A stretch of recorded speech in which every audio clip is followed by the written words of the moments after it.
Aujourd'hui, je vais vous parler de l'évolution des frontières internes de l'Union européenne. Alors pourquoi?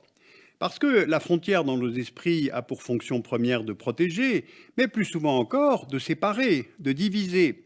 Or, l'une des idées et des pratiques assez novatrices de l'Union européenne, c'est de faire en sorte que les frontières entre États membres non seulement ne divisent plus, mais qu'elles cessent d'être une gêne, un obstacle.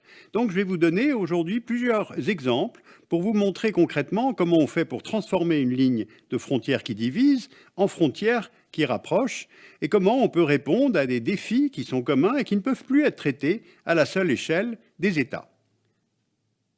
Voici une carte de l'Union européenne dont vous voyez les frontières externes et les frontières internes entre États membres. Et depuis le traité de Maastricht, instaurant un marché unique en 1992, puis la Convention de Schengen, il est prévu la libre circulation d'un pays à l'autre, des capitaux, des services, des biens, mais aussi pour les personnes. Alors c'est important, non seulement pour l'économie, l'emploi, mais aussi parce que 37% de la population de l'Union européenne habite à quelques kilomètres d'une ligne frontière d'un État membre, soit tout de même près de 200 millions de personnes. Et ça, on ne le sait généralement pas. Donc l'Union européenne a mis sur pied, il y a 25 ans, un instrument financier, qui est finalement un instrument politique, qui se nomme Interreg. Et par exemple, il va, pour la période 2014-2020, financer 107 programmes, soit des milliers de projets. Donc voyons concrètement comment ça marche en prenant plusieurs lieux géographiques différents en Europe et plusieurs cas de figure différents. Allons d'abord entre l'Espagne et la France pour voir déjà les questions de santé. Voici la frontière qui sépare les deux pays, elle suit à peu près la ligne de crête de la chaîne des Pyrénées.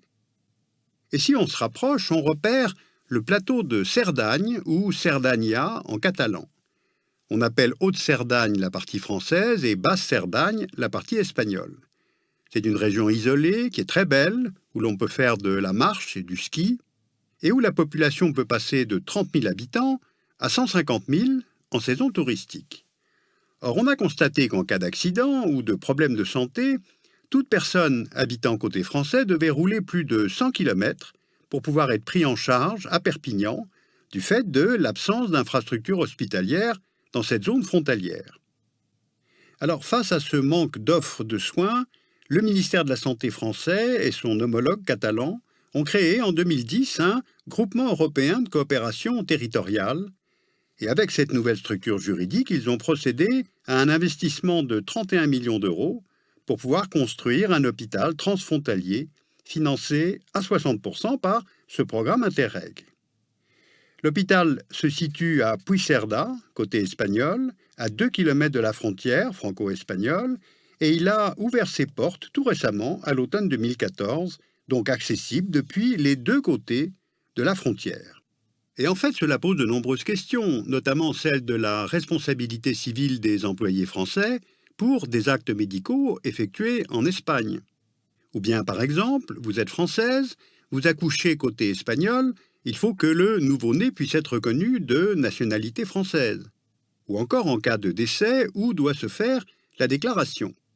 Eh bien, ce sont toutes ces questions de normes sanitaires, juridiques et même policières que la coopération transfrontalière doit régler dans des cas comme celui-là.